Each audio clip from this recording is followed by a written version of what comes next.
지금부터 들으실 이야기는 통쾌한 복수와 사랑에 관한 멋진 이야기입니다. 이야기가 마음에 드신다면 채널을 구독해 주시고 어느 지역에서 이 영상을 보고 계신지 댓글로 남겨주세요. 시청해 주셔서 감사합니다. 저런 끝내주는 여자가 왜 저런 아저씨랑 같이 있는 거지? 그 어린 놈의 목소리가 서울 홍대의 금요일 밤 철순의 술집의 소음을 뚫고 들려왔다. 축축한 3월의 공기 중에는 시원한 맥주와 튀김 냄새가 떠다녔고 활기찬 대화 소리와 술잔이 부딪히는 소리가 뒤섞여 있었다. 내 이름은 이진호 54세다. 해병대에서 보낸 20년은 문제가 나를 덮치기 전에 먼저 상황을 파악하는 법을 가르쳐 주었다. 그날 밤 내 본능은 최고 경계 태세에 돌입했다. 저 대학생 새놈이 지난 1시간 동안 나와 내 아내 혜원을 힐끔거리며 구석 테이블에 앉아 하이에나처럼 공격할 타이밍을 재면서 속삭이고 손가락질을 해댔다. 혜원은 테이블 밑으로 내 손을 꽉 잡았다. 그녀의 차가운 손가락이 내 피부에 와닿았다. 그녀는 49세지만 사람들은 항상 그녀를 30대로 본다. 그녀가 자신을 가꾸는 방식, 수년간 나에게서 배운 절제력, 그리고 그녀의 녹색 눈동자에서 빛나는 자신감 덕분이다. 그날 밤 그녀는 자신의 눈을 돋보이게 하는 파란색 원피스를 입고 있었고 그녀의 붉은빛이 도는 머리카락은 어둠 속에서 춤추는 불꽃처럼 술집의 노란 조명을 받아 반짝였다. 결혼 26년이 지났지만 그녀는 여전히 나를 숨막히게 한다. 하지만 걱정도 된다. 혜원 같은 여자는 항상 시선을 끌고 모든 시선이 반가운 것은 아니다. 특히 인생에서 안 되라는 말을 한 번도 들어본 적 없는 버릇없는 애송이들에게서 오는 시선은 더욱 그렇다. 이제 갈까? 여보? 나는 목소리를 단호하게 유지하면서도 그녀에게만 들릴 정도로 낮게 물었다. 내 손은 이미 출구까지의 거리를 계산하고 있었다. 몇 걸음 몇 개의 장애물, 오래된 생존 습관은 결코 죽지 않는다. 가장 시끄럽던 놈, 모자를 뒤로 쓴 금발머리가 우리가 그들의 테이블을 지나갈 때 일어섰다. 그 움직임은 의도적이고 계산된 것이었다.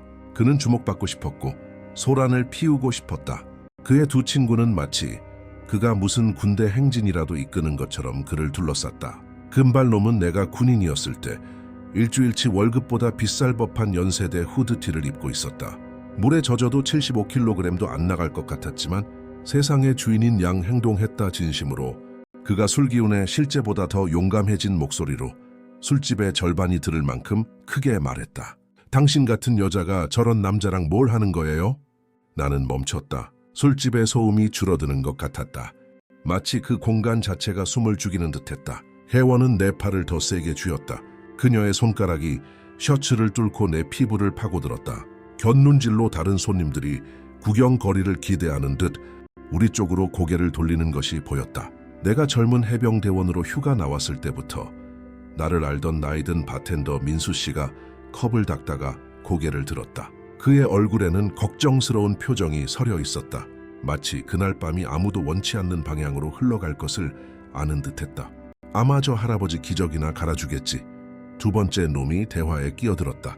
그의 목소리에는 도끼와 값싼 술기운이 실려 있었다. 이놈은 더 다부진 체격에 어느 사립고등학교 팀 재킷을 입고 있었다. 평생 하루도 일해본 적 없고 책임감이라는 단어의 진짜 의미를 모르는 그런 부류의 녀석이었다.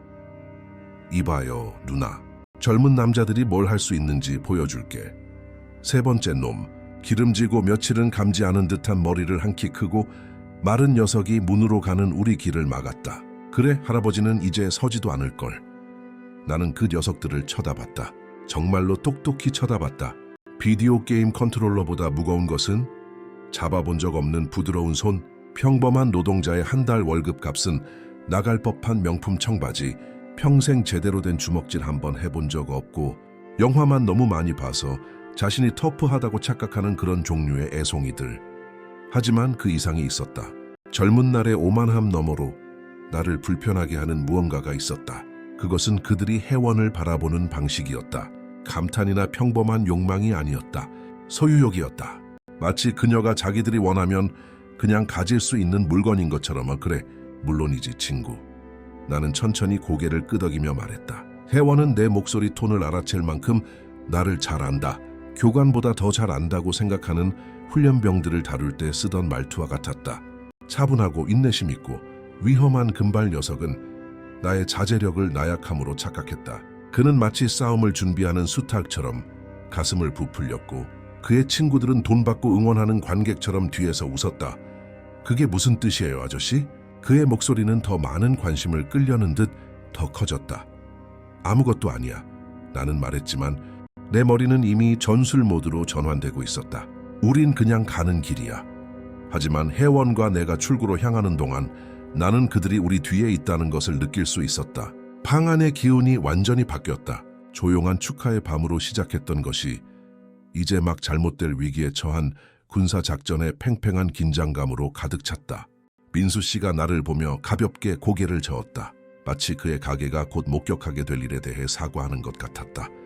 왠지 그날 밤이 아직 끝나지 않았다는 느낌이 들었다.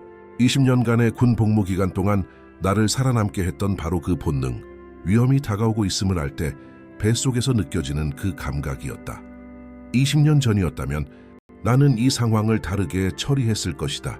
내가 포항 해병대 기지에서 맨손 격투를 가르치던 이 중사였을 시절에는 무례함에 대한 인내심이 훨씬 적었다.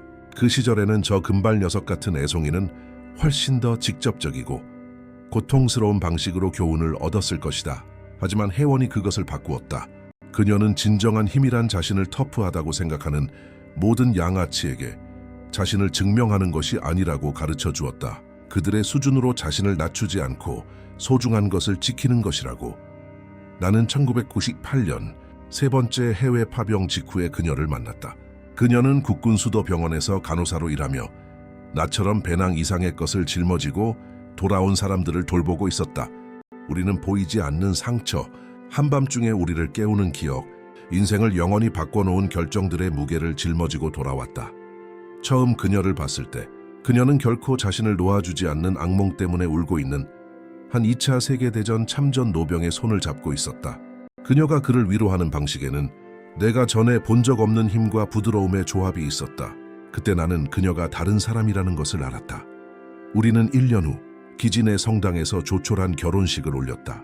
혜원은 아이를 원했고 나도 그랬지만 우리에게는 그런 일이 일어나지 않았다. 의사들은 정확한 이유를 설명하지 못했다.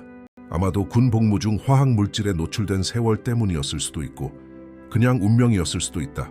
우리는 그것이 우리를 파괴하도록 내버려 두는 대신 서로에게 헌신했다.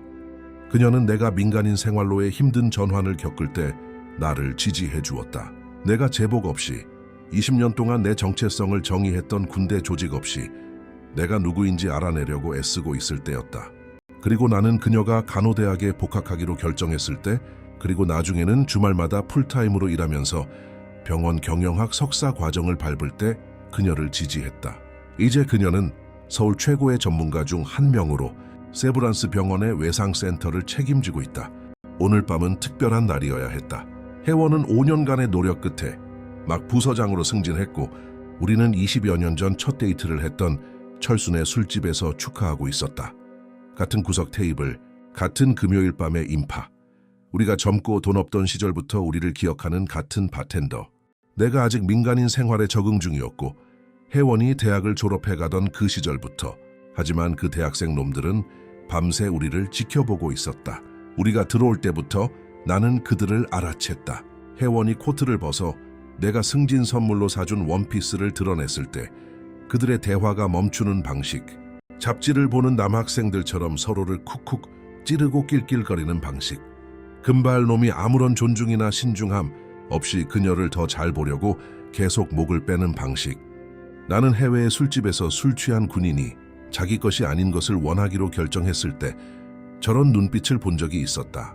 항상 누군가가 존중에 대한 고통스러운 교훈을 배우는 것으로 똑같이 끝났다. 혜원도 알아챘지만 그녀는 주목받는 데 익숙하다. 결혼 26년이 지났어도 그녀는 어디를 가든 고개를 돌리게 만든다. 보통 나는 그것을 칭찬으로, 내가 운 좋은 남자라는 확인으로 여긴다. 오늘 밤은 달랐다. 더 약탈적으로 느껴졌다. 그냥 애들이잖아. 내가 그들을 더 유심히 지켜보는 것을 보고 그녀가 속삭였다. 무시하에. 하지만 우리가 새우튀김 안주를 나눠 먹고 앉아있는 동안 나는 그들의 대화 조각들을 들을 수 있었다. 저 늙은이한테는 낭비야라든가 분명 진짜 남자가 그리울 거야 같은 말들. 선을 넘는 대화, 내 아내를 자신들의 오락거리 대상으로 만드는 대화였다. 금발 녀석이 화장실에 가려고 일어서면서 우리 테이블 바로 옆을 지나가야 했다. 그는 의도적으로 걸음을 늦추고 정육점의 고깃덩어리처럼 혜원을 위아래로 훑어보더니 군 복무 시절 만났던 모든 포식자들을 떠올리게 하는 미소와 함께 그녀에게 윙크를 했다. 혜원은 그날 밤 처음으로 불편해하며 시선을 피했다. 그녀의 뺨은 아첨이 아니라 당혹감으로 붉어졌다. 그때 나는 우리가 떠나야 한다는 것을 알았다. 술 취한 대학생 3명이 무서워서가 아니라 혜원이 승진 축하 자리를 그들의 쓰레기 같은 말을 들으며 보낼 필요가 없었기 때문이다. 그들이 그렇게 끝내지 않을 것이라는 걸 알았어야 했다. 그런 녀석들은 절대 그냥 넘어가지 않는다. 철순의 술집의 주차장은 조명이 어두웠고 있어야 할 것보다 더 짙어 보이는 어둠에 덮여 있었다. 몇 개의 가로등만이 차들 사이에 긴 그림자를 들이우며 무엇이든 숨어 있을 수 있는 어둠의 공간을 만들어냈다. 공기는 젖은 아스팔트 냄새와 여름 폭풍, 전에 느껴지는 무거운 습기로 가득했다. 혜원과 내가 내 트럭으로 반쯤 걸어갔을 때 등 뒤에서 발소리가 들렸다. 술집에서 나오는 평범한 발소리가 아니라 솔기운 때문에 실패하긴 했지만 몰래 다가오려는 의도적이고 계산된 발소리였다. 어이, 어디 가시나? 금발 녀석의 목소리가 아스팔트 위로 울려 퍼졌다. 거짓된 액체 용기로 가득 찬 목소리였다. 우리 얘기 아직 안 끝났는데. 나는 걸음을 멈췄다. 혜원의 손이 언제나처럼 긴장할 때면 자동으로 내 손을 찾았다. 그녀의 손가락이 미세하게 떨리고 있었고 피부를 통해 그녀의 빨라진 맥박을 느낄 수 있었다. 함께한 26년 동안 그녀는 내가 싸움에 휘말리는 것을 정확히 3번 보았다. 매번 시작되기도 전에 끝났지만 혜원은 내가 이렇게 걸음을 멈출 때면 심각한 일이 벌어지려 한다는 것을 알았다. 진호 씨, 그녀가 거의 속삭이듯 작은 목소리로 말했다. 그냥 가요. 나는 천천히 돌아섰다. 새놈이 주차장의 노란 불빛 아래 서 있었다. 세상의 주인인 양. 금발 녀석은 핸드폰을 손에 들고 있었다. 아마도 자신이 생각하는 영광의 순간 소셜미디어에 올려 친구들에게 자랑할 또 다른 콘텐츠를 녹화하고 있었을 것이다. 문제는 말이야. 팀 재킷을 입은 다부진 녀석이 마치 갱단 두목처럼 한 걸음 앞으로 나오며 말했다. 우리는 당신 아내가 진짜 남자들이랑 시간을 좀 보내고 싶어 할지도 모른다고 생각하거든. 키 크고 마른 녀석이 웃었다. 주차장 벽에 울려 퍼지는 불쾌한 소리였다. 그래, 그게 어떤 건지 잊어버리기 전에 말이야. 그 순간 내 안에서 무언가 변했다. 정확히 분노는 아니었다. 분노는 판단을 흐리게 하는 감정이니까. 이건 마치 스위치가 한 위치에서 다른 위치로 넘어가는 것과 같았다. 전기세와 건강보험을 걱정하는 민간인 이진호에서 세상에서 가장 위험한 상황에서 싸우도록 해병대원들을 훈련시켰던 이 중사로 혜원은 내 자세의 변화를 느꼈다. 내 근육은 더 긴장했고 호흡은 더 통제되었다. 진호 씨, 괜찮아 여보. 나는 새 녀석에게서 눈을 떼지 않고 말했다. 이 친구들이 그냥 춤을 좀 추고 싶어 하는 것 같네. 금발 녀석이 내 침착함을 약점으로 착각하고 다가왔다. 춤? 그게 대체 무슨 소리야? 무슨 뜻이냐면 나는 내 차 키를 혜원의 손바닥에 쥐어주며 말했다. 너희들이 터프하다고 생각해서 여기까지 우리를 따라왔다는 뜻이지. 그럼 한번 알아보자고. 나는 재킷을 벗어 조심스럽게 접어 혜원에게 건넸다. 그 동작은 신병들에게 기술을 시연해야 할 때 훈련을 준비하던 방식처럼 의도적이고 연습된 것이었다. 그것은 또한 상황을 평가하고 각도를 계산하고 위협을 식별하기 위해 시간을 버는 방법이기도 했다. 주차장은 시야가 좋았고 별다른 장애물은 없었다. 바닥은 단단한 아스팔트였고 균형을 잃게 할 만한 구멍이나 파편도 없었다. 가장 중요한 것은 무고한 시민들이 휘말릴 위험이 없도록 큰 길에서 충분히 떨어져 있다는 점이었다. 좋아. 나는 셔츠 소매를 걷어붙이며 말했다. 점점 주고 싶다고. 덤벼, 단 규칙이 있어. 한 번에 한 놈씩. 세 놈은 서로를 쳐다보며 웃기 시작했다. 젊은이들이 두렵지 않다고 스스로를 설득하려 할 때 짓는 그런 불안한 웃음이었다. 금발 녀석은 핸드폰을 주머니에 넣고 손가락 마디를 꺾었다. 아마 영화에서나 봤을 법한 제스처였다. 진심이에요, 아저씨? 우리 셋이랑 싸우겠다고? 한 번에 한 놈씩. 나는 임무 브리핑 때 사용하던 그 차분한 톤을 유지하며 반복했다. 겁나지 않는다면 말이야. 그 말은 그들을 정통으로 찔렀다. 젊은 남자들과 그들의 자존심, 항상 그것이 그들의 약점이다. 그들은 이제 서로에게 겁쟁이처럼 보이지 않고는 물러설 수 없었고 순투살이나 많은 남자에게 겁을 먹었다고 인정할 수는 더더욱 없었다. 혜원은 내 트럭 쪽으로 한 걸음 물러섰다. 그녀는 내가 몇 년 동안 그럴 필요가 없었음에도 불구하고 내가 무엇을 할 수 있는지 안다. 현역 시절 나는 내 나이의 절반밖에 안 되는 해병 대원들에게 방어 전술을 가르쳤다. 그들은 경험과 기술이 항상 무지막지한 힘과 오만함을 이긴다는 것을 깨닫기 전까지는 자신들이 불사신이라고 생각했던 녀석들이었다. 나는 상대의 균형, 추진력, 어깨 각도와 발의 위치에 쓰여 있는 의도를 읽는 법을 안다.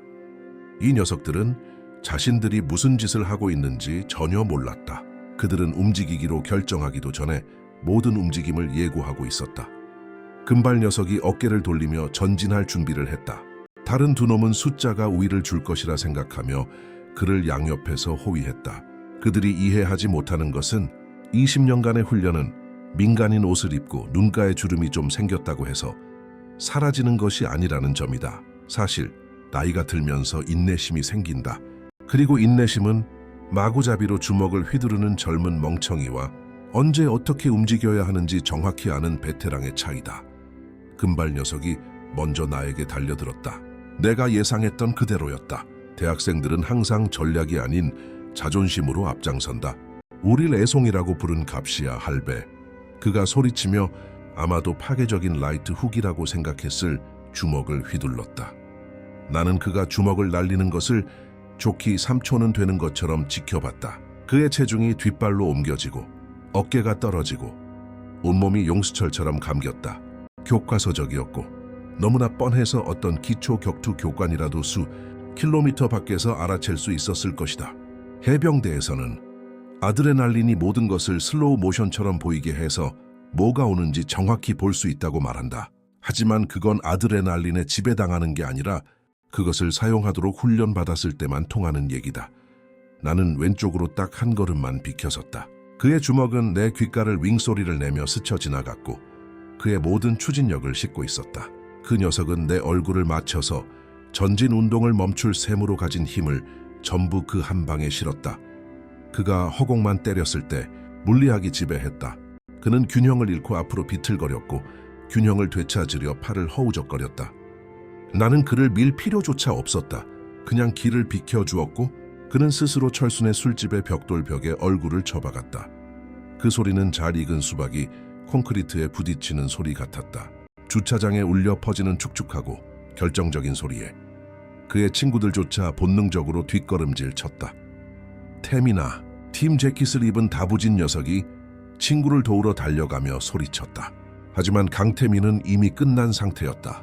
그는 벽을 따라 미끄러져 내렸고 부러진 코에서 피가 흘러내렸다. 방금 자기 인생에 무슨 일이 일어났는지 이해하려는 듯했다. 내 얼굴... 그가 터진 입술 사이로 불분명한 단어들을 중얼거렸다. 내 얼굴을 박살냈어. 네가 네 얼굴을 박살낸 거지.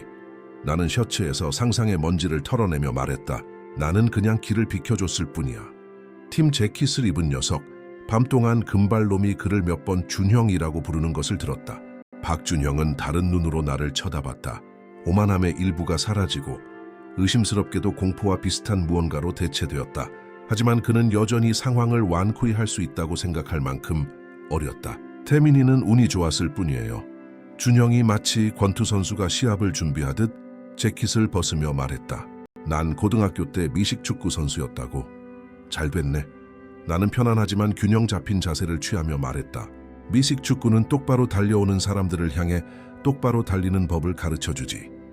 이건 달라. 준형은 내가 예상했던 대로 태클을 하려는 듯 어깨를 낮추고 돌진했다. 20년 동안 해병대원들에게 맨손 격투를 훈련시킨 사람을 상대로 고등학교 미식축구 전술이라니 너무 예측 가능해서 웃기지 않았다면 차라리 나았을 것이다. 나는 그가 두 걸음 거리까지 오기를 기다렸다가 그의 뻗은 팔을 잡고 그 자신의 추진력을 이용해 그를 옆으로 돌렸다. 수백 번 가르쳤던 무술의 기본 원리, 힘에 맞서지 말고 방향을 전환하라. 준영은 자신이 의도하지 않았던 방향으로 회전하는 것을 발견했다. 그의 발은 잠시 땅에서 떨어졌다가 철순의 술집 뒤에 큰 쓰레기 수거함 옆면에 세게 부딪혔다. 그 충격으로 금속이 금간종처럼 울리는 소리를 냈고 아마 근처 집들의 사람들을 깨웠을 것이다. 하지만 그의 추진력은 끝나지 않았다. 수거함은 준영이 허리 높이에서 부딪혔을 때 그의 다리가 계속 위로 올라가 넘어갈 만큼 높았다. 잠시 동안 그는 팔을 허우적거리며 공중에 떠 있는 것처럼 보이다가 축축한 쿵소리와 함께 수거함 안으로 사라졌다. 살려줘. 수거함 안에서 그의 머플드 목소리가 들려왔다. 나 꼈어. 나는 가장자리 너머를 들여다봤다. 준형은 쓰레기 봉투들 사이에 거꾸로 박혀 있었고 다리는 밖으로 나와 있었으며 팀 재킷은 머리에 엉켜 있었다. 그는 뒤집힌 거북이처럼 허우적거렸고 그의 움직임은 그를 쓰레기 속에 더 깊이 엉키게 할 뿐이었다. 수거함에서 올라오는 냄새는 형언할 수 없었다. 썩은 음식물 찌꺼기, 썩은 기름, 그리고 내가 굳이 확인하고 싶지 않은 다른 것들. 준형은 아무리 샤워를 해도 며칠 동안 그 냄새를 달고 살 것이다. 해병대에서 보낸 20년이 나에게 인내심을 가르쳐줬지. 친구들. 나는 셔츠를 바로 하며 말했다. 지렛대의 원리도 가르쳐줬고 세 번째 녀석, 키 크고 마른 놈은 이제 뒷걸음질 치고 있었다. 그의 이름은 성우였다. 술집에서 그들의 시끄러운 대화 중에 들었다. 그는 두 친구 사이를 번갈아 쳐다봤다. 태민은 여전히 피 묻은 코를 잡고 벽에 기대어 작게 신음하고 있었다. 준형은 쓰레기 봉투에 막혀 무기력하게 수거함 안에서 버둥거리고 있었다. 그리고 나는 숨 한 번 거칠게 쉬지 않고 침착하게 서 있었다. 내 손은 깨끗했고 옷에는 주름 하나 없었다. 이건 미쳤어. 성구가 한 옥타브 높은 목소리로 말했다. 사람들을 그냥 폭행할 수는 없다고요. 폭행? 나는 눈썹 하나를 치켜 올렸다. 얘야, 나는 내 친구들 몸에 손가락 하나 대지 않았어. 걔들이 스스로를 폭행한 거지. 하지만 내가 말하는 동안에도 나는 선구가 자신의 선택지를 계산하는 것을 볼 수 있었다. 그는 도망칠 수도 있었고 그래야 했지만 그의 남성적 자존심이 허락하지 않을 것이다. 경찰을 부를 수도 있었지만 왜 대학생 3명이 부부를 어두운 주차장까지 따라왔는지 설명해야 할 것이다. 아니면 약간의 체면이라도 살리려고 시도할 수도 있었다. 성우는 떨리는 손으로 핸드폰을 꺼냈다. 경찰 부를 거야. 좋은 생각이야. 내가 말했다. 젊은이 3명이 결혼한 부부를 어두운 주차장까지 따라와서 위협했다고 꼭 말해줘. 그때 선구가 실수를 저질렀다. 그냥 경찰에 전화하거나 떠나는 대신 그는 약간의 자존심을 되찾아야 한다고 결정했다. 그가 경찰을 부르겠다고 큰소리치는 동안 그는 또한 내가 보지 않는 틈을 타 나를 기습할 수 있다고 생각하며 비열한 주먹을 준비하고 있었다. 하지만 해병대에서는 모든 것을 동시에 관찰하는 법을 배운다. 주변 시야는 생존 기술이 된다. 다른 위협이 다가올 수 있을 때 단 하나의 위협에만 집중할 여유가 없다. 성우는 내 머리 측면을 노리고 난폭한 주먹을 휘둘렀다. 나는 살짝 몸을 숙였고 그의 주먹은 내 뒤에 있는 주차 요금 정상이를 정통으로 때렸다. 그의 손가락 마디가 주철에 부딪히는 딱 소리가 마른 나뭇가지가 부러지는 것처럼 주차장에 울려 퍼졌다. 성우는 비명을 질렀다. 고함이나 포효가 아니라 아마 동네 절반을 깨웠을 순수한 고통의 날카로운 비명이었다. 그는 오른손을 가슴에 움켜쥐었고 술 취한 그의 머릿속에 마침내 상황의 현실이 파고들기 시작하자 얼굴에 눈물이 흘러내렸다. 내 손! 그는 어린아이처럼 흐느꼈다. 내 손을 부러뜨렸어. 네가 내 손을 부러뜨린 거지. 나는 마치 훈련 중 나쁜 선택을 한 신병들에게 결과를 설명하던 방식 그대로 말했다. 네가 주차 요금 정상이를 쳤잖아. 그때쯤 되자 소란의 원인을 보려고 사람들이 철순의 술집에서 나오기 시작했다. 바텐더 민수 씨가 문가에 서서 결과에 놀라지 않았다는 듯 고개를 저었다. 다른 몇몇 손님들은 핸드폰으로 그 여파를 촬영하고 있었고 아마 이미 소셜미디어에 올리고 있었을 것이다. 태민은 여전히 벽에 기대 있었고 그의 연세대 후드티는 피로 얼룩져 있었다. 마치 마이크 타이슨과 10라운드를 싸운 것 같았다. 준영은 여전히 수거함에 거꾸로 박혀 있었고 쓰레기 봉투와 싸우다 지쳤는지 움직임이 약해지고 있었다. 그리고 성우는 아스팔트에 앉아 부러진 손을 감싸 안고 아이처럼 흐느끼고 있었다. 누가 구급차 좀 불러주세요. 성우가 늘어나는 군중에게 애원했다. 제발요. 이미 불렀어요. 내가 술집 안에서 봤던 한 여자가 말했다. 비명소리 듣자마자요. 해원이 다가와 내 재킷을 건넸다. 그녀는 그 눈빛, 우리가 처음 만났던 27년 전처럼 남편을 바라보는 그 눈빛을 하고 있었다. 잔디밭과 은퇴를 걱정하는 중년의 보험 판매원이 아니라 인생이 던지는 어떤 것이든 감당할 수 있었던 해병대원으로서의 나를. 괜찮아 여보? 나는 재킷을 입으며 물었다. 천은 아직 그녀의 손길로 따뜻했다. 완벽해. 그녀가 내 팔에 팔짱을 끼며 말했다. 완벽 그 자체야. 그때 선구가 자신의 산산조각난 존엄성을 구하기 위해 마지막 필사적인 시도를 했다. 저 사람이 우릴 폭행했어요. 그가 군중을 향해 소리치며 성한 손으로 나를 가리켰다. 저 늙은이가 무고한 대학생 3명을 공격했다고요. 민수 씨가 행주의 손을 닦으며 한 걸음 앞으로 나섰다. 얘야 내가 술집 창문으로 다 봤어. 너희 셋이 이 부부를 여기까지 따라와서 시비를 걸었어. 이 신사부는 주먹 한 번 날리지 않았다고. 맞아요. 구급차를 부른 여자가 핸드폰을 흔들며 말했다. 저 이 소동 녹화하고 있었어요. 다 찍혔어요. 이 친구들은 분명히 뭘 좀 아는 사람이랑 싸우려다가 자기들끼리 다친 거예요. 다른 손님들도 동의하기 시작했고 각자의 버전으로 사건을 이야기하며 목소리가 겹쳤다. 이야기는 형성되고 있었고 세 대학생에게는 불리한 방향이었다. 성우의 얼굴은 자신의 버전이 통하지 않을 것이라는 것을 깨닫자 창백해졌다. 하지만 저 사람이 뭔가를 했음에 틀림없어요. 그의 목소리가 절박해지며 주장했다. 그는 그냥 움직였을 뿐이야. 민수 씨가 간단하게 말했다. 너희들이 알아서 다 망가뜨린 거지. 사이렌 소리가 점점 가까워지고 있었다. 커지는 소리로 보아 구급차와 경찰차였다. 혜원이 내 팔을 꽉 잡았다. 아마 남아서 진술해야 할 거예요. 그럴 생각이었어. 내가 말했다. 가인실이 항상 최고의 방어수단이지. 진실은 그 세 녀석에게 서서히 다가오고 있었다. 그들은 쉬운 상대라고 생각했던 사람에게 싸움을 걸었고 대신 증인들 앞에서 스스로를 망신시켰다. 더 최악인 것은 여러 각도에서 촬영되는 와중에 그런 짓을 했다는 것이다. 준형이 마침내 수거함에서 빠져나왔지만 그의 팀 재킷은 망가졌고 그 안에서 썩어가던 무언가로 뒤덮여 있었다. 그에게서는 오래된 음식물과 수치심의 냄새가 났고 그 냄새는 아마 며칠 동안 그의 피부에서 빠지지 않을 것이다. 이게 끝이 아니야. 태민이 부은 입술 사이로 중얼거렸지만 그의 말에는 확신이 없었다. 존중에 대한 혹독한 교훈을 막 배운 사람의 쓰라린 한탄일 뿐이었다. 그래 끝났어. 내가 말했다. 시작되기도 전에 끝났다고. 구급차 한 대가 주차장으로 들어왔고 경찰차 2대가 그 뒤를 따랐다. 그들의 빨갛고 파란 불빛이 모든 것을 지옥의 디스코텍처럼 초현실적인 빛으로 물들였다. 구급대원들이 세 대학생을 확인하기 시작하는 동안 나는 그들의 얼굴에 깨달음이 번지는 것을 볼 수 있었다. 그들은 부모님, 친구들, 교수님, 기숙사 동료들에게 어떻게 54세의 남성에게 주먹 한 번 휘두르지 못하고 망신을 당했는지 설명해야 할 것이다. 그들은 평생 이 이야기를 안고 살아가야 할 것이다. 혜원의 말이 한 가지는 맞았다.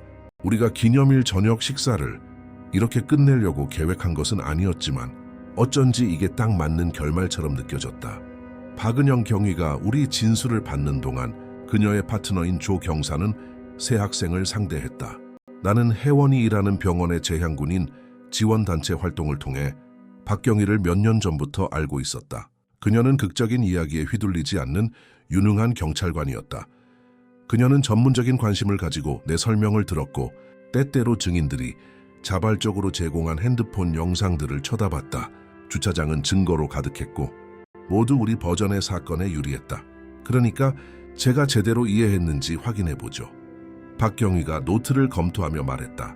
그들이 주차장까지 2분을 따라와서 성적, 신체적 언어폭력을 가했고 그 후 각자 선생님을 공격하려다 다쳤다는 말씀이시군요. 맞습니다. 내가 말했다. 저는 그들의 추진력을 역이용했습니다. 기본적인 방어 전술이죠. 방어 전술이라 박경희가 받아 적으며 말했다. 군 복무 시절의 경험이시군요. 해병대에서 20년 복무했습니다.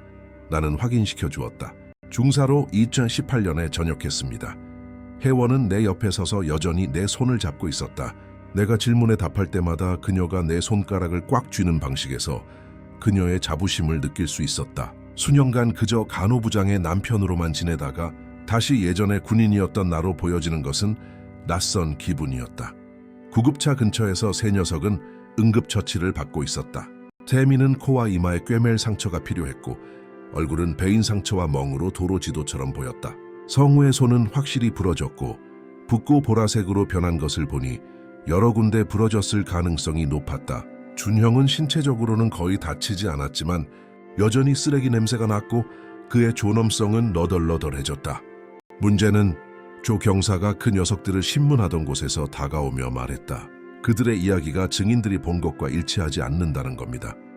무슨 뜻이죠? 박경희가 물었다. 그들은 이 선생님이 먼저 자신들을 공격했다고 주장하고 있습니다. 조 경사가 설명했다. 하지만 우리에겐 그들이 부부를 주차장까지 따라와서 물리적 충돌을 시작하는 것을 보여주는 세 개의 다른 핸드폰 영상이 있습니다. 나는 놀라지 않았다. 난처한 상황에 처한 젊은이들은 항상 자신들이 덜 한심해 보이도록 이야기를 다시 쓰려고 한다. 그것은 기본적인 인간 본성이었다. 그들은 또한 그가 어떻게든 자신들을 때렸음에 틀림없다고 주장합니다. 조 경사가 계속했다. 그들은 스스로 다쳤다는 것을 받아들이지 못하고 있습니다. 바텐더 민수 씨가 앞침에 손을 닦으며 우리 그룹으로 다가왔다. 경찰관님들, 저는 30년 동안 바텐더로 일했습니다. 상상할 수 있는 모든 종류의 싸움을 다 봤죠. 여기서 일어난 일은 싸움이 아니었습니다. 술 취한 애송이 세 놈이 쉬운 상대로 보이는 사람을 건드리려다가 물리 교육을 받은 것뿐입니다. 구급대원들이 임시 부목을 한 성우의 부러진 손을 치료하며 구급차 태우고 있었다. 태민은 이송을 거부했지만 트럭에 치인 것처럼 보였다. 준영은 지원 병력으로 도착한 세 번째 경찰관에게 따로 신문을 받고 있었다. 저희 가봐도 될까요? 혜원이 물었다. 박경희는 고개를 끄덕였다. 더 필요한 것이 있으면 연락처를 받아뒀습니다만 솔직히 이건 종결된 사건으로 보입니다. 술에 취한 세 명이 부부를 희롱하다가 그들을 폭행하려다 다친 사건이니까요. 우리가 내 트럭으로 걸어가는 동안 나는 구급차에서 누군가와 핸드폰으로 통화하는 성우의 목소리를 들을 수 있었다. 방어적이고 절박한 톤으로 보아 아마 그의 부모님일 것이다. 엄마 이해를 못하시네. 그가 말했다. 그 아저씨 무슨 무술 전문가 같은 거였나 봐. 손도 안 대고 우리를 끝장냈다고요. 혜원이 나지막이 웃었다. 무술 전문가? 비슷하지. 나는 그녀를 위해 문을 열어주며 말했다. 그냥 몇 가지를 아직 기억하는 늙은 군인일 뿐이야. 내가 시동을 걸자 준형이 우리 트럭 옆을 지나갔다. 여전히 쓰레기 냄새를 풍기며 망가진 팀 재킷을 팔에 걸치고 있었다. 그는 앞 유리를 통해 나를 존경과 두려움이 섞인 눈으로 쳐다봤다. 그것은 내가 교관 시절에 보았던 표정이었다. 태민은 친구의 차에 기대어 여전히 피가 나는 코에 휴지를 대고 핸드폰으로 빠르게 이야기하고 있었다. 몇 마디 할 때마다 그는 내 쪽으로 손짓하며 아마도 누군가에게 자신이 어떻게 망신을 당했는지 설명하려 애쓰고 있었을 것이다. 그들은 오늘 밤을 평생 기억할 거야. 혜원이 우리가 주차장을 빠져나가며 말했다. 잘 됐네. 내가 말했다. 아마 다음번에는 누군가를 괴롭히기 전에 2번 생각하겠지. 하지만 나는 그 3명에 대한 결과가 이제 막 시작되고 있다는 느낌이 들었다. 소셜미디어와 바이럴 영상의 시대에 공개적인 망신은 홍대의 한 주차장에 국한되지 않는다. 2주 후 혜원은 아침 식사 중에 핸드폰으로 영상을 보여주었다. 주방에는 신선한 커피 향이 토스트빵 냄새와 부드러운 일요일 아침 햇살과 섞여 감돌았다. 여보, 이거 꼭 봐야 해. 그녀가 웃음을 참지 못하며 말했다. 그 클립은 여러 소셜미디어 플랫폼에서 200만 뷰 이상을 기록했다. 누군가가 증인들의 새 영상을 하나의 작품으로 편집했고 슬로우 모션 리플레이와 재치 있는 해설까지 덧붙였다. 제목은 이랬다. 해병대 아저씨에게 주먹 한 방 맞지 않고 참교육당한 연세대 플레이보이 3인방. 나는 태민이 벽돌벽에 얼굴을 박는 동안 내가 침착하게 길을 비켜주는 모습을 지켜봤다. 그리고 준형이 극적인 액션 영화 음악과 함께 슬로우 모션으로 쓰레기 수거함으로 다이빙하는 장면이 나왔다. 마지막으로 선구가 주차 요금 정상이와 마주치는 장면, 그의 충격받은 표정의 정지 화면 위로 그의 비명이 울려 퍼졌다. 온통 난리야.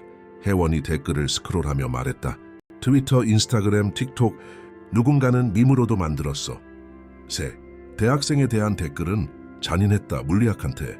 질 정도로 약하다니 상상도 못했네. 이 녀석들 진짜 자기들이 터프한 줄 알았나 봐. 해병대 아저씨는 땀 한 방울 안 흘리네. 꼰대질 하려다 역으로 당했을 때 존중은 요구하는 게 아니라 얻는 것이다. 하지만 실제 결과는 소셜미디어의 조롱보다 더 깊었다. 혜원은 병원 인맥을 통해 세 녀석 모두 영상에서 그들을 알아본 연세대 학생들에 의해 신상이 털렸다는 소식을 들었다. 그들의 실명, 동아리, 소셜미디어 계정 등 모든 것이 이제 공개되었다. 인터넷은 집단 탐정의 마법을 부렸고 숨을 곳은 없었다. 이제 대학은 영상이 바이럴된 후 징계 조사를 시작했다. 명백하게도 지역사회 구성원에 대한 괴롭힘은 기관의 명성에 나쁜 영향을 미쳤고, 특히 고화질 영상으로 촬영되어 수백만 번 공유되었을 때는 더욱 그랬다. 태민과 준형은 정학 가능성에 직면했다. 성우는 이미 다른 위반 행위로 학사 경고 상태였고, 이 사건으로 인해 완전 퇴학 처분을 받게 되었다. 대학체육회는 대학의 최종 결정을 기다리는 동안 3명 모두를 무기한 출전 정지시켰다.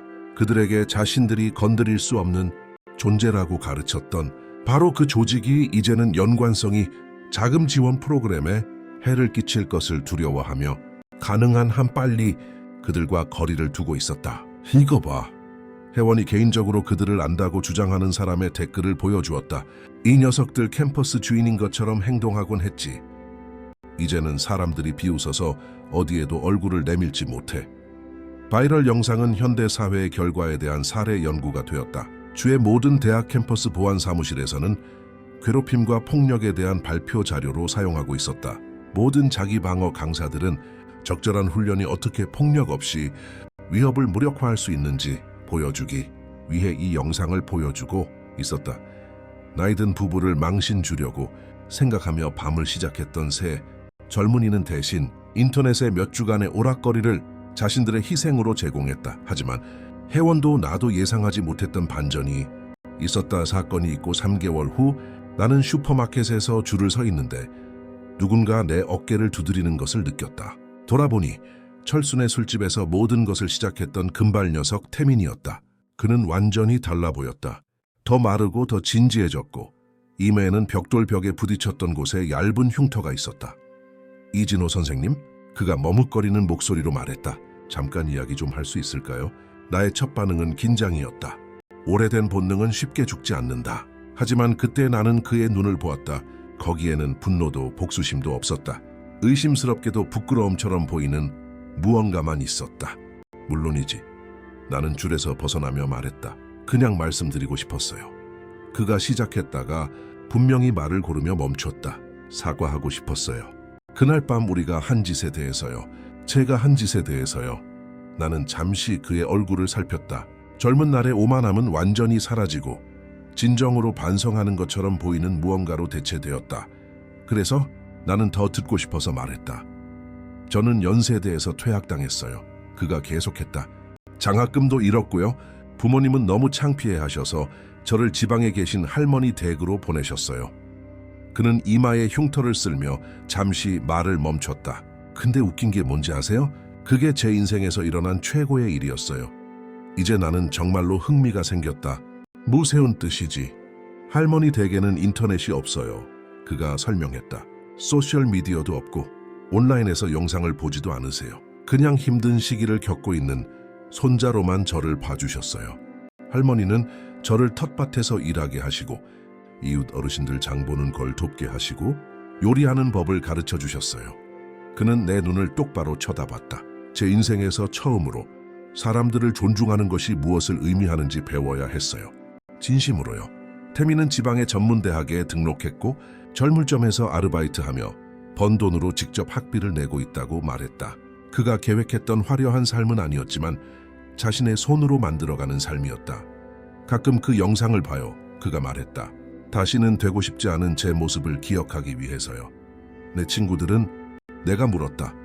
준영이는 다른 주로 가서 겨우 학교에 복학했어요. 아직도 그 일에서 숨으려고 하는 것 같아요. 성우는 태민이 고개를 저었다. 성우는 그 모든 걸 잘 감당하지 못했어요. 자기 자신 말고 모든 사람을 탓하고 있죠. 우리는 몇 분 더 이야기했다. 태민은 졸업하고 자신의 사업을 시작할 계획에 대해 말했다. 할머니가 정직한 노동이 사회적 지위보다 더 가치 있다고 가르쳐 주신 것에 대해 피상적인 공손함이 아닌 진정한 존중으로 사람들을 대하는 법을 배우고 있는 것에 대해 우리가 헤어질 때 그는 잠시 망설였다. 한 가지 여쭤봐도 될까요, 선생님? 물론 그거 전부 계획하신 건가요? 우리 각자가 다치는 방식이요. 나는 그 질문에 대해 생각했다. 구체적인 세부 사항을 계획한 건 아니야. 내가 말했다. 하지만 너희들이 생각 없이 공격하면 물리학이 나머지 일을 할 거라는 건 알고 있었지. 태민이 천천히 고개를 끄덕였다. 할매 언니가 그러시는데 때때로 인생은 우리가 배우고 싶지 않은 교훈을 가르쳐 주지만 그래도 꼭 배워야 하는 교훈이라고 하셨어요. 내 할머니는 현명한 분 같구나. 네, 그러세요. 그가 작지만 진심 어린 미소를 지으며 말했다. 감사합니다, 선생님. 정말로 저를 다치게 할 수 있었을 때 그러지 않아 주셔서요. 집으로 운전해 가면서 나는 그 대화에 대해 생각했다. 혜원은 우리가 만나는 모든 사람이 그 순간에는 깨닫지 못하더라도 우리에게 무언가를 가르쳐 준다고 항상 말했다. 아마도 철순의 술집에서의 그날 밤은 존중에 대한 교훈 이상의 것을 가르쳐 주었을 것이다. 아마도 두 번째 기회에 대한 것이기도 했을 것이다. 철순의 술집에서의 그날 밤으로부터 6개월 후 혜원과 나는 결혼 기념일을 축하하기 위해 다시 그곳을 찾았다. 민수 씨가 주름진 얼굴 전체를 환하게 밝히는 큰 미소로 문에서 우리를 맞이했다. 유명한 커플 오셨네. 그가 홀을 향해 외쳤다. 우리 동네 유명인 세계는 술이 공짜입니다. 그날 밤 우리가 앉았던 구석 테이블은 이제 비공식적으로 진혼의 테이블로 알려져 있었다. 민수 씨는 심지어 존중을 얻고 교훈을 배운 곳이라는 자꾸 눈에 띄지 않는 명패까지 달아놓았다. 저녁 식사 중에 혜원은 병원과 소셜미디어, 네트워크를 통해 알게 된 다른 두 젊은이에 대한 소식을 전해주었다. 준형은 동아리에서 영구 제명된 후 다른 주의 대학으로 편입했다. 그는 농업 경영학을 공부하고 있었고 가끔 올라오는 그의 소셜미디어 게시물로 보아 홍대의 스포트라이트에서 벗어나 잘 지내는 듯했다. 성우는 최악의 결과를 맞이했다. 그의 부러진 손은 여러 번의 수술과 몇 달간의 고통스러운 물리치료를 필요로 했다. 그 부상은 결국 프로야구 선수가 되겠다는 그의 꿈을 영원히 앗아갔다. 대학 퇴학과 합쳐져 그는 하룻밤의 나쁜 결정으로 자신의 운동 및 학업 미래를 모두 잃었다.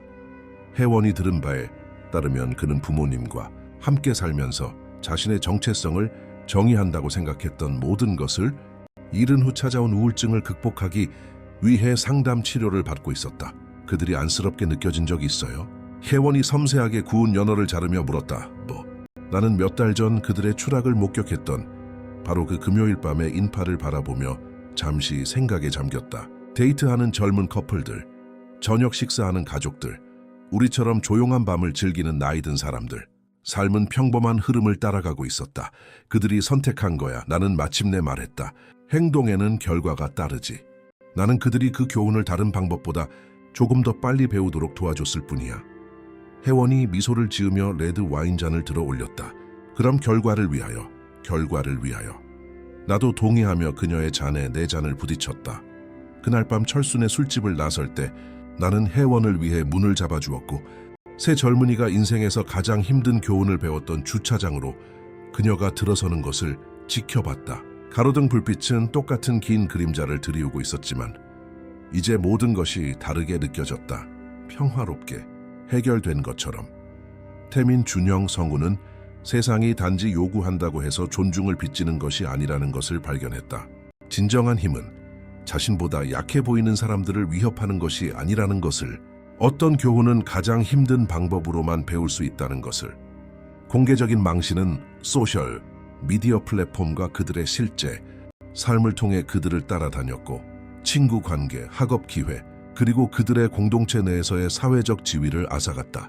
바이럴 영상은 미래의 고용주, 잠재적인 연인, 그리고 온라인에서 그들의 이름을 검색할 수 있는 다른 모든 사람이 볼 수 있는 그들의 끔찍한 판단에 대한 영구적인 기록이 되었다. 자신들을 피해자로 만들려는 시도는 증인들과 영상 증거가 그들의 주장을 반박하면서 역효과를 낳았고 그들은 신체적인 결과뿐만 아니라 가족, 친구, 기관으로부터의 신뢰와 존중을 잃는 것에 직면하게 되었다세.